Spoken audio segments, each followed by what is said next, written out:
Time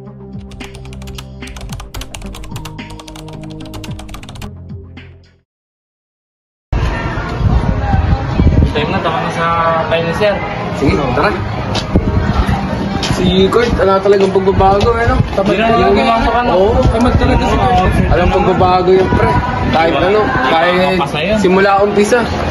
Hindi talaga nag-aaral ng maayos. Wala talagang kwenta si Kurt, ano?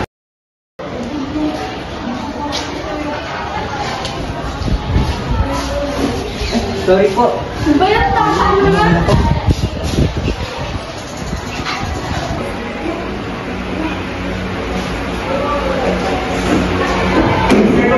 Tama ba na late ka?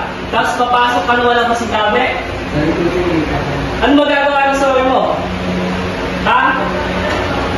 Ano sa araw-araw na lang late? Papasok ka sa time ko lang. Nababalita ako. Wala ka sa ibang klase.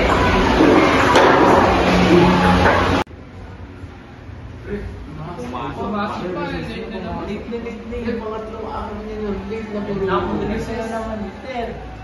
Saan mo yung nabit ko sa tapos siyempre. Puro late na lang. Mamahingayan yan.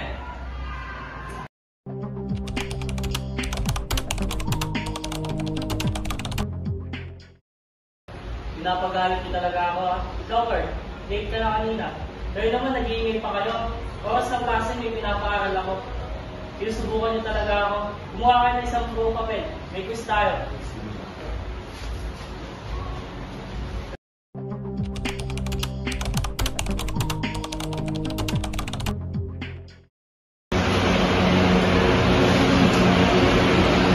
Okay guys, time's up. Ipasa ng mga papel.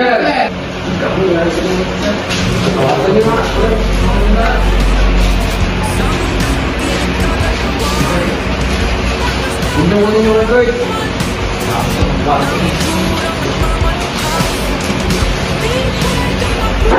Guys, goodbye. Makinig sa tamang tinig.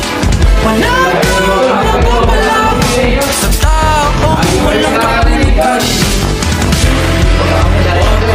Hahayaan ang pagkaya sa iba. Kawalang sala. Tama na. Tuklasin ang mundo puno ng isipan. Sorry class. Morning, sir. Sagal.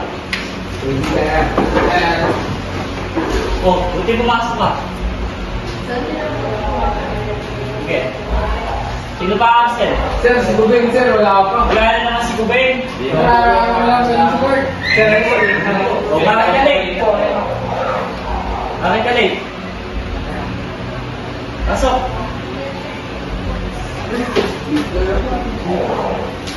Ito na lang yung result ng quiz nyo. Hindi lang pakaluwa. Sir, mataas ako siyempre. Okay, score mo 40. Jay, 35.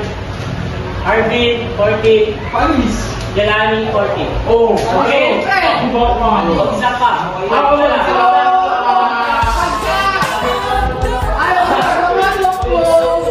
Sige kayo. Bayang takaan naman. Nakakaligan. Hindi na kami dahil kayo. Nakakaligan. Ngayon.